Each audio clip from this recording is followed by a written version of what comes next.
Welcome to the American Diversity Report podcasts, where we interview creative innovators and people making a difference in their communities. I'm Deborah Levine, the editor of the ADR, and Mhm. your host today. And with me is Greg Jenkins. He is a dedicated leader, facilitator, trainer, coach, mentor, and small business owner committed to helping people and teams achieve higher performance. Mhm. Greg completed a successful 28 plus year U.S. Army career that included overseas duties in Germany, South Korea, and combat duty in Iraq, Mhm. plus several stateside assignments culminating in Washington, D.C. He has many certifications and is a passionate volunteer who actively mentors and coaches leaders, educators, U.S. military service members, and Mhm. veterans. Thank you for joining us, Craig. Wow. Well, thanks, Deborah. Thanks for having me on your show. Oh, pleasure. I can hardly wait to hear from you, especially as one of your passions is Mhm. DEI, Mhm. diversity, equity, and inclusion, right? It is, yeah. So tell us, how did you initially get involved with DEI? Oh, that's a great question because initially I wanted nothing to do with DEI. I'll explain what I mean by that. So I I was in the invasion of Iraq in '03. I got to give you a little bit of history here. Please. And so we're in the invasion right at the beginning of the Iraq war in 2003. Came out in '04, a year later. And for those in your audience that may not be familiar with the military, once you hit 20 years of honorable service, you can request to retire. And I was going to do that. It's like, okay, I got 20 years and I'll do something else. And the Army came back and said, no, we want you to go to this school, this institute, the Defense Equal Opportunity Management Institute, and learn about equal opportunity and inclusion and belonging and being a better team builder and develop more as a leader and diversity as well. And I was like, no, not me. I don't want to do that. My perception at the time was that DEI and equal opportunity, those were programs for women and minorities. That's what I believed. What I thought at the time. But long story short, got into that school, and Deborah really started to open my eyes as to value of human beings and being a better leader, just like the brochure said, and being a better team builder. So that's how I got into the space, and I've been doing this since 2005 now. Wow. 20 years plus. Yeah, yeah, over 20 now. Goodness gracious. Why did they choose you to do that? I don't know. I first thought I was being punished.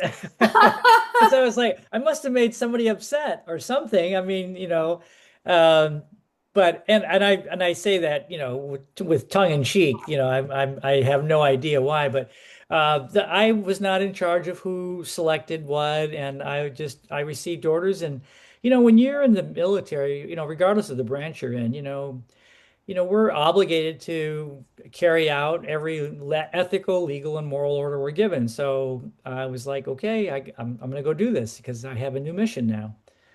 So, but I don't know how I got selected. I'm grateful though that I did though. I bet they knew you better than you knew yourself. That's highly possible. Well, let's go on to another question. And there must have been something about your Army experience that connected you to DEI, and they saw it. Yeah, there really was. It's kind of like I got the theory. I did the practice first, then I got the theory. And what I mean by that is, as I was mentioning, I had hit 20 years, coming out of Iraq. And so that was 2 decades of being in a very diverse organization the U.S. military, regardless of branch, is made up of all kinds of people from across the country and from other countries. So you don't necessarily have to be a U.S. citizen to be in military uniform. There are certain, things that you have to meet and criteria and standards and security measures and all that, of course. But it's really quite an amazing organization made up of so many different people. And so when you've been dipped in those waters, if you will, for so long, working alongside people that are white and black and brown and Asian and biracial and multiracial, different, religious preferences and sexual orientations and backgrounds and national origins, and the list just goes on and on and on. You have this whole diverse organization. It just becomes second nature. It isn't something that it is new after a while because it's what you're doing. And so that foundation, if you will, of working in a very diverse organization with diverse teams. When I got into Diomi and I finally, started to, the light bulb started coming on. I'm like, wait a minute, I've been doing this work for a long, long time. I can do it better now because I know some of the things that, some of the theory better. And so I can be a better leader, be a better team builder, be a person that understands my own stereotypes, my own biases, my own prejudices, and why might those be what they are? Investigate those, and in the process of doing that introspection, becoming more developed, more aware, better at interacting with people, and so.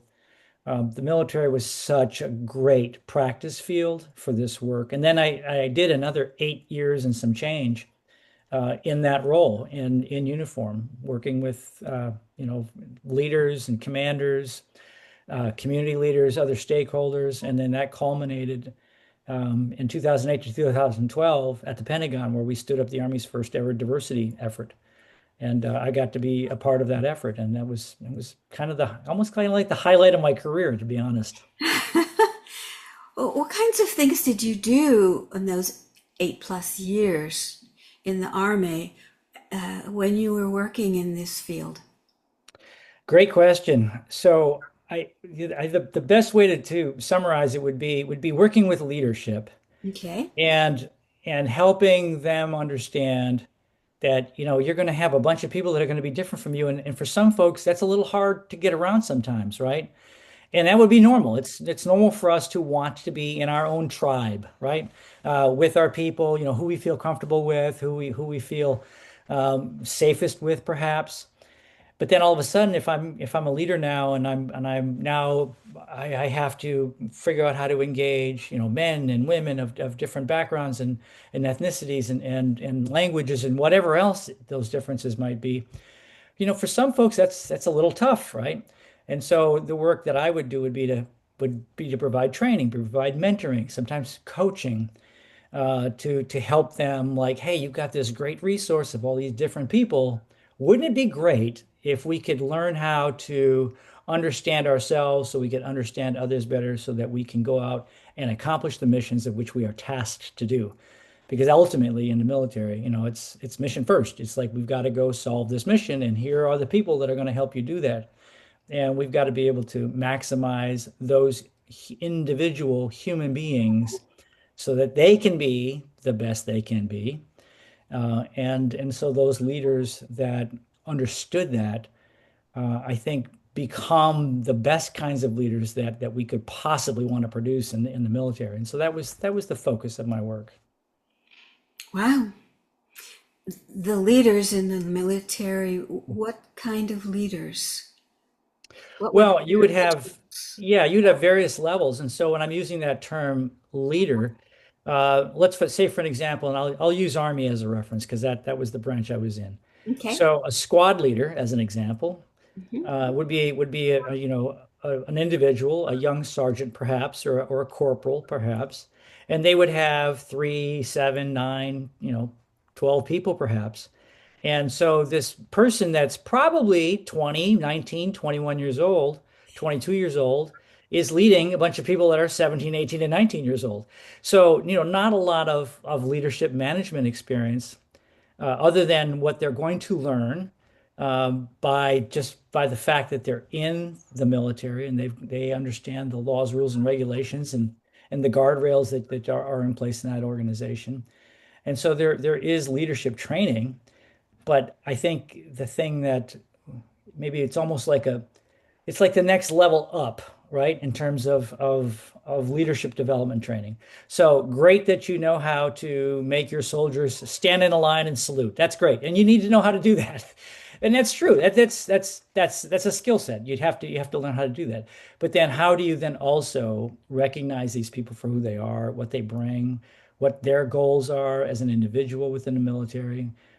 How do you help them, these younger leaders, understand how they can accentuate these young soldiers, these young privates, to help them develop and grow into the kinds of leaders we want to continue to grow. Because like any organization, all the leaders are going to move on one day, and so we've got to train, the workforce to take over. Wow. How many of people did you train? Oh, thousands easily. Oh my goodness. Because you have um, you know on Fort Leonard Wood itself, which is where I started my my equal opportunity diversity career. We had a daytime population of 35,000 people. So you've got tens of thousands of people, and they're training, they're becoming soldiers, or they are support staff, or they are in some way supporting the mission of that installation. So, and you have civilians as well. So we would partner with our civilian counterparts that would be focusing on the civilian part of the U.S. military, and then we would be focusing on the uniform side. And then we would, coordinate with each other and train and, as I was mentioning, coaching and mentoring and help guiding and gathering information. And, because sometimes you would run into a situation where you have an organization that's struggling with some kind of issue. So what's that issue about? Let's do some focus groups. Let's do some surveys. Let's analyze some data. Let's find out, what's not working as well as it could, and figure out ways, some to help address and reduce whatever the challenge might be with an organization. So those kinds of things. Busy man. Yeah, but I love the work. I bet you So, did. I've done similar work, and it's a passion. It's yeah, definitely it a is. It passion. is. It is. Yeah. And now, right, that you're not in the army as you Right. were, you're an asset to other groups that need the same kind of training. Yes? Yeah, they do. And so yeah, obviously the work I do now is not solely focused on people in uniform, although I do still, from time to time, do have military clients when there is a contract and it includes uniform service personnel. So that hasn't gone away completely, but the majority of the work are going to be people that are not in uniform. They're in nonprofits, they're in non-governmental organizations, they're in for-profit corporations, either national or international. But the basic premise is still the same.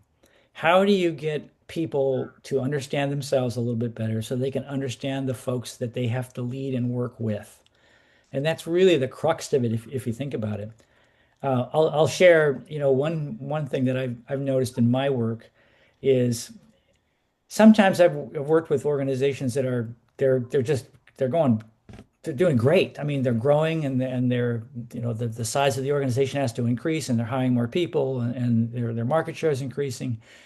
And so because they have more and more people, now they have to find people to go ahead and become managers and supervisors and leaders.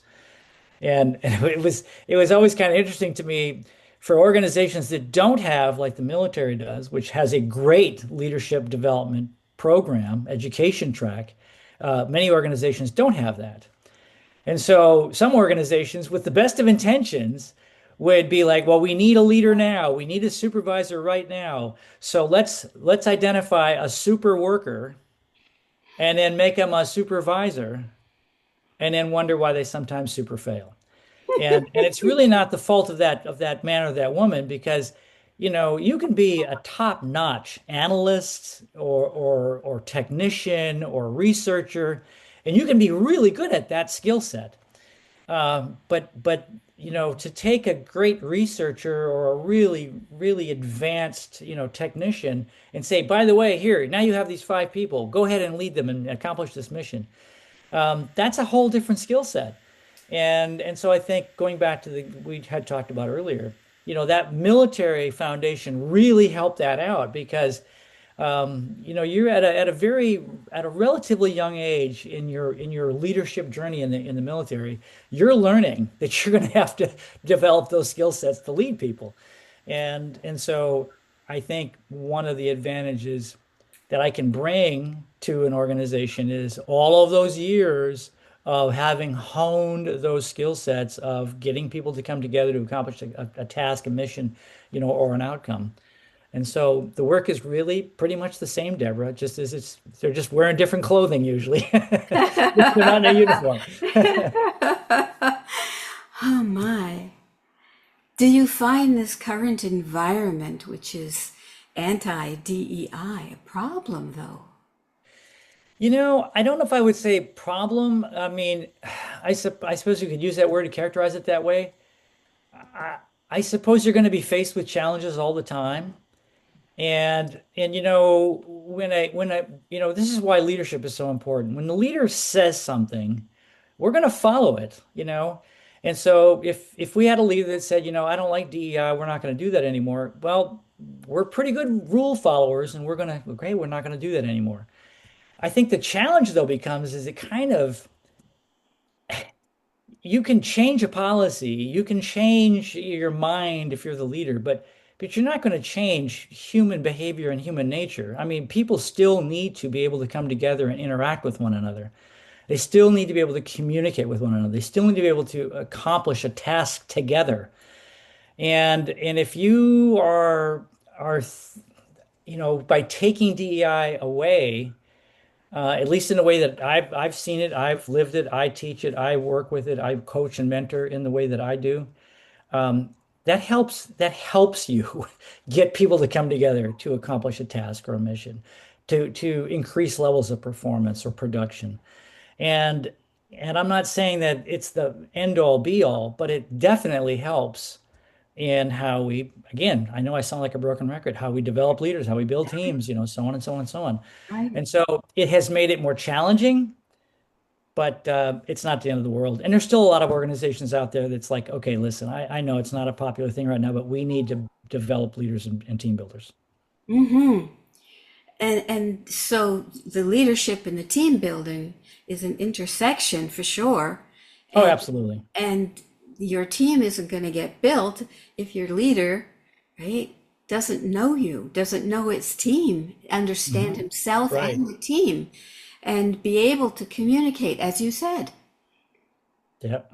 Yeah. And I think knowing is not just knowing your name, it's what's important to you. What do you value? What's your background like? Do you have a family? Is there a religious preference that matters to you? Is there a particular educational goal that you wish to achieve?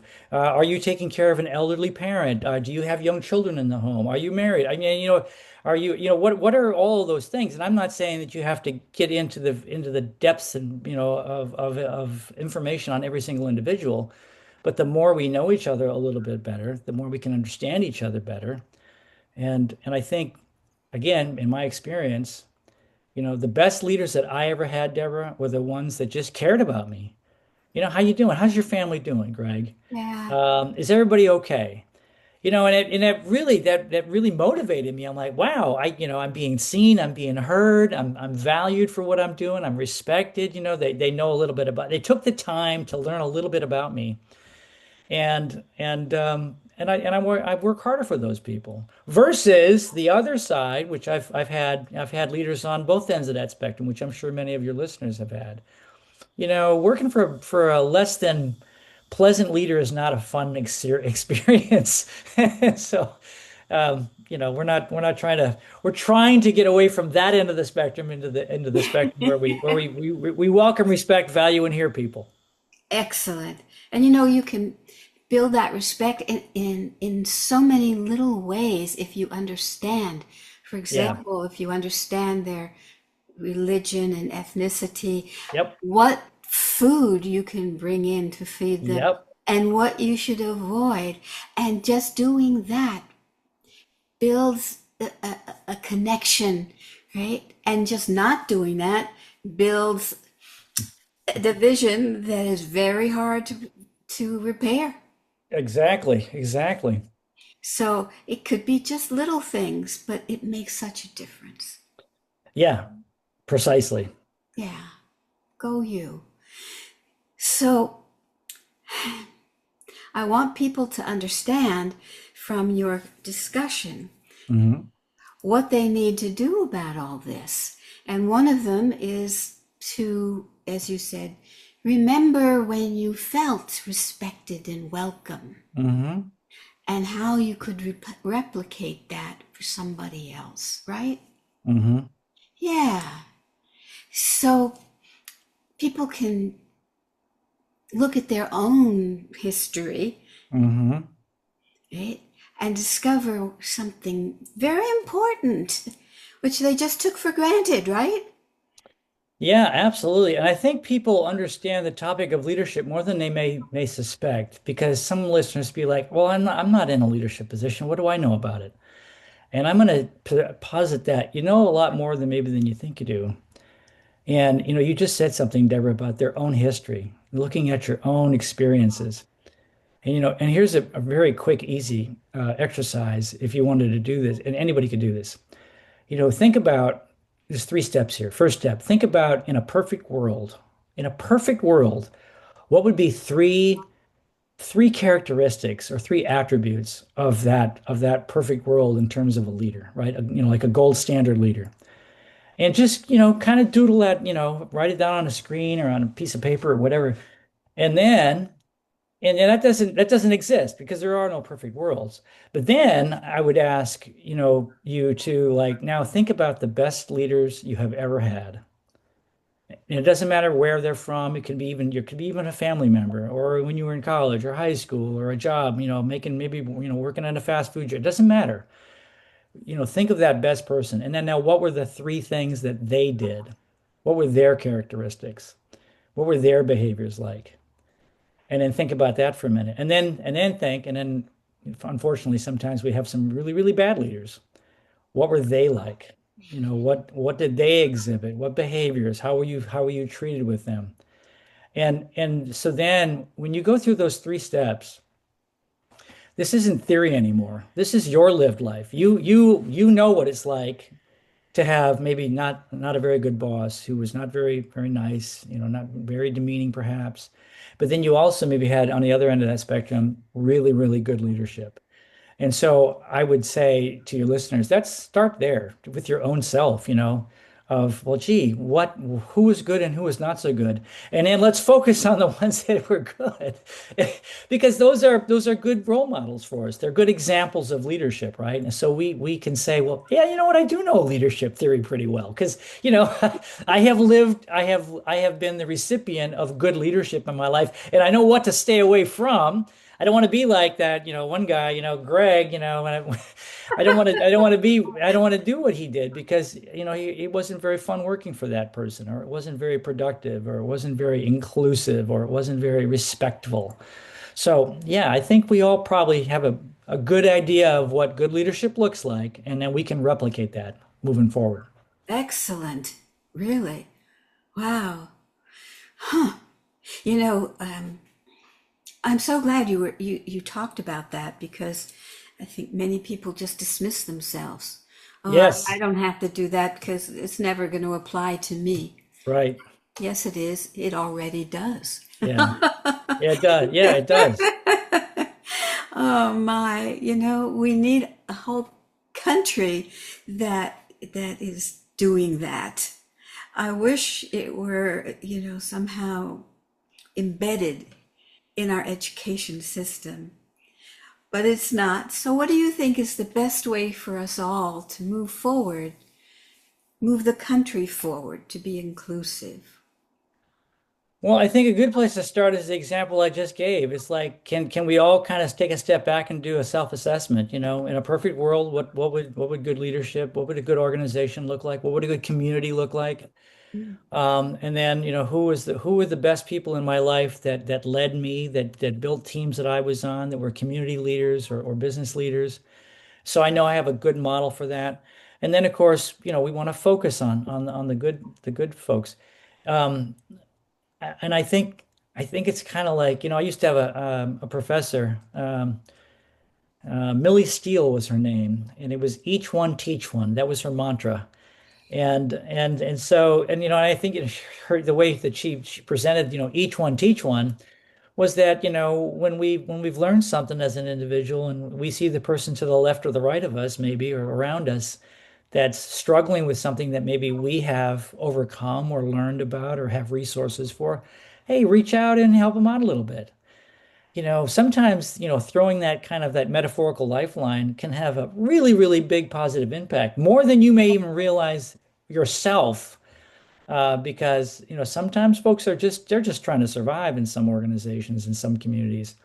And anybody that's showing a little kindness, a little empathy, a little interest in what they're trying to do to just get through their day, I think that would help any society if we could all each one teach one. Couldn't agree more. Mhm. Absolutely. Wow, I was just thinking of someone did something very kind to me yesterday. I Mhm. didn't expect it.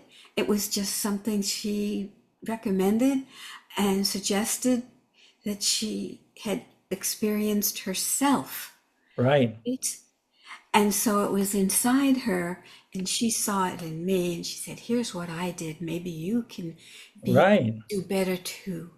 And that's the way it works. It's not like you have to be some sort of intellectual giant. right. Yeah.